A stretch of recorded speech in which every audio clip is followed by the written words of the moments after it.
Kalau bicaranya bisnis, tentu Bapak akan mengundang orang yang jago bisnis kayak Raffi Ahmad dan sebagainya.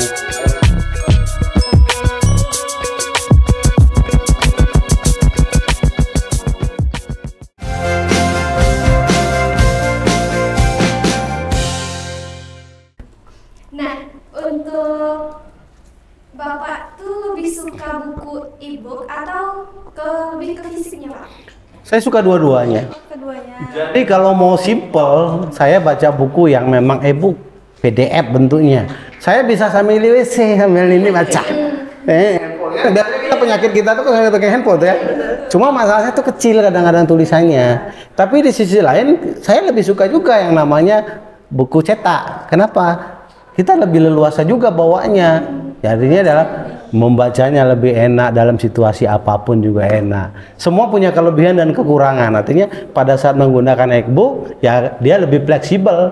Kita nggak repot, nggak berat-berat bawanya kan, cuma klik. Tapi kalau bawa buku kemana-mana juga repot, agak jauh gitu.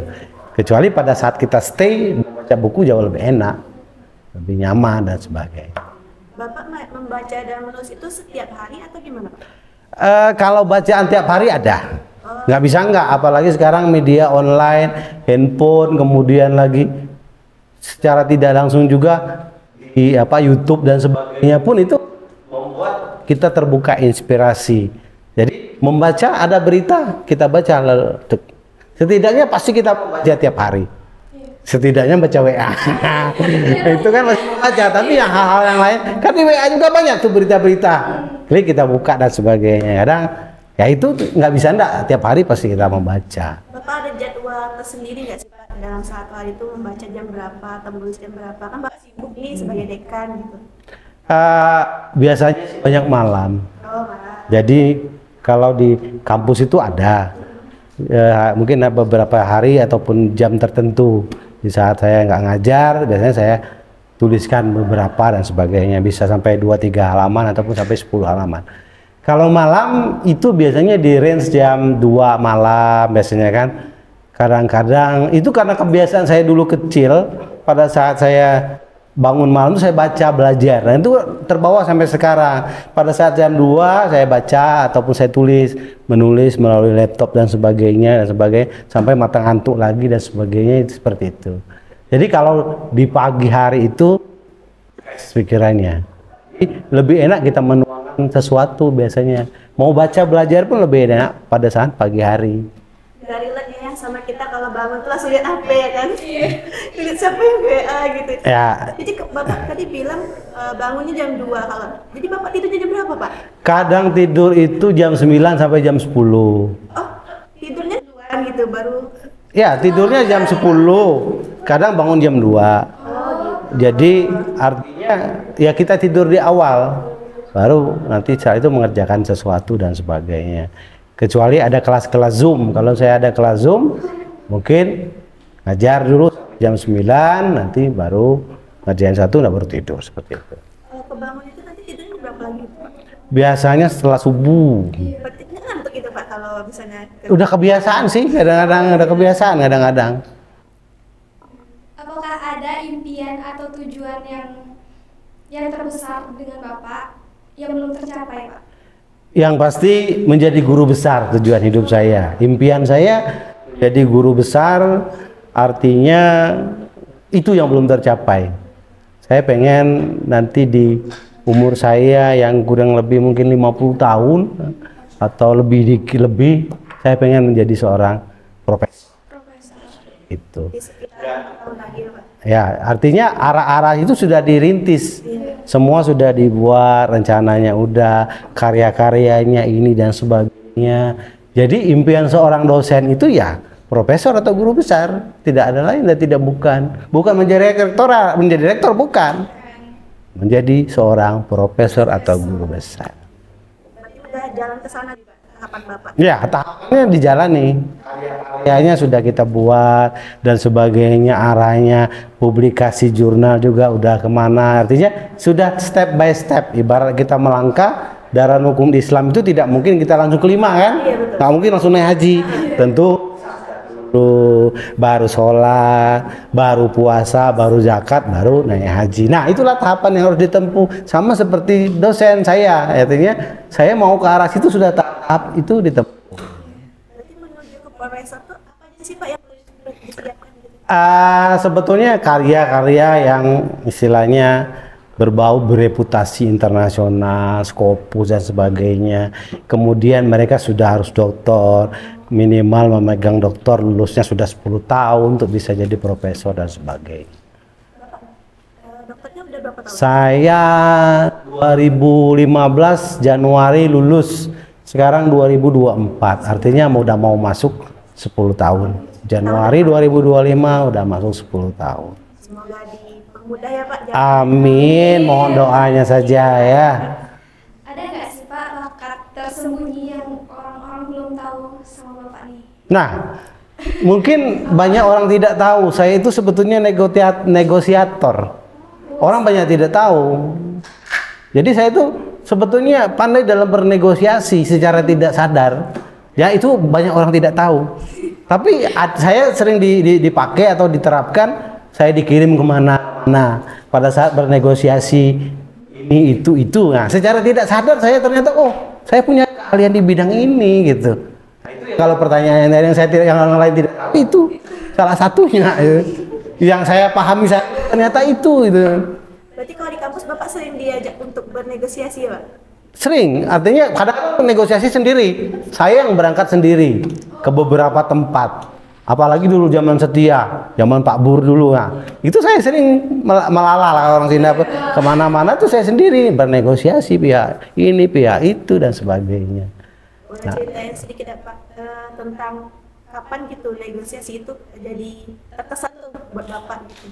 Ya, karena saya beberapa kali mengajak kerjasama di beberapa perguruan tinggi, baik itu yang negeri maupun swasta. Di situ saya sampai ke luar negeri, saya beberapa Universitas Thailand saya pernah, kemudian Malaysia. Nah, untuk bernegosiasi itu kan tidak gampang. Artinya saya juga nggak sadar kalau saya punya kemampuan untuk bernegosiasi. Dan pada saat bernegosiasi dengan orang luar itu ya menyenangkan, karena kita perlu sedikit menggunakan bahasa yang di luar bahasa kita gitu. Di sisi lain ya kita harus bisa berbicara dengan baik dan sebagainya, dan itu salah satu memang hal yang memang menjadi kebanggaan atau kesenangan buat saya. Iya, bisa berbicara dengan orang-orang yang di luar kita lah. Kalau untuk negosiasi yang baru-baru ini, negosiasi yang baru-baru ini di tahun 2024 ini kayaknya nggak ada. kan Bapak Dekan nih, ada nggak sih Pak maskot hewan yang cocok nih untuk mendeskripsikan Fakultas Administrasi di IAK? Apa ya? Kayaknya lebih cocok apa itu yang ada boneka, ada kayak sarjana, itu apa sih namanya, lupa ya. Dulu pernah ada boneka yang seperti ada sarjana kayak gitu, kayak beruang gitu Pak? Bilang beruang bukan, saya lupa, dulu pernah lihat seperti itu. Asal jangan aja maskotnya buaya darat ya. Bahaya. Nah, ya, artinya memang dibilang mungkin lebih cocoknya mungkin kayak ya beruang aja lah mungkin ya, kayak ini depuh ya. Iya. Karena kan beruang tuh tangguh juga ya kan Pak? Iya, dalam artian mereka berjuang juga dalam hidupnya. Dan menyeramkan. Ya, lucu, imut iya, ya. Lucu, imut. Asal jangan diganggu gitu ya. Iya. Diganggu dia gigit. Diganggu gigit. Nah, boleh nggak sih Pak spill sedikit pengalaman yang paling berkesan selama Bapak menjabat sebagai dosen atau di selama hidup lah gitu? Oke. Kalau berbicara pengalaman yang menyenangkan ya, saya itu dulu di tahun 2019, 2020 itu sering sekali mengadakan perjalanan luar. Nah, di situ kita banyak bertemu dengan orang-orang, artinya kita harus bersosialisasi, dan itu para akademisi, para peneliti dan sebagainya. Nah, itu pada saat itu kita sharing section, artinya kita presentasi dan sebagainya, artinya ilmu kita juga bertambah. Betul. Jadi pada saat kita melihat orang-orang itu ternyata, oh saya itu apa-apanya loh gitu ya. Pada saat kita keluar oh saya itu nggak ada apa-apanya, ternyata orang sudah jauh ini dan sebagainya gitu. Bisa aja kita nanti di dalam sini kayak seperti kata dalam terkurung. Nah, kita merasa kita yang paling hebat, tapi setelah keluar kita tidak ada apa-apanya begitu kan? Iya betul. Ya, jadi pada saat saya menyenangkan bertemu dengan orang-orang, apalagi orang satu bidang ilmu ataupun mereka yang memang punya dunia akademis, itu paling senang saya. Berarti Bapak suka traveling juga? Jangan tanya, paling senang saya. Artinya saya paling suka traveling gitu kan. Artinya jalan itu selain refreshing buat saya, kalau bahasa orang healing sekarang ya. Nah, di sisi lain saya bisa mengenal banyak tempat, mengenal banyak karakter orang, mengenal banyak budaya. Nggak usah jauh-jauh. Kalau saya ke Bungo bagian Limbur, bagian apa? Mudik atau orang ya. Mudik itu saya sudah melihat apa budayanya, apapun kegiatan orang itu bahkan menjadi sebuah inspirasi untuk menulis buat saya. Gitu. Kadang-kadang harus pilih aja orang bahu membahu memasak di orang mau pernikahan itu. Oh ternyata ada teorinya, bisa kita kaji. Oh ternyata begini dan sebagainya. Ada dulu sistemnya menikah itu sistem bapak angkat kalau di sini kan. Itu jadi penelitian saya. Jadi bapak angkat dan sebagainya itu membuat saya tertarik. Akhirnya menjadi sebuah buku dan sebagainya. Itulah selain traveling tadi, ya itu hal menyenangkan, saya tertantang. Bahkan fenomena-fenomena yang terjadi saat ini itu menggelitik saya untuk bisa saya tuliskan. Di dalamnya nanti beberapa pendapat ataupun kajian dari saya gitu, seperti itu. Traveling paling jauh nih di mana, Pak? Paling jauh itu Hong Kong.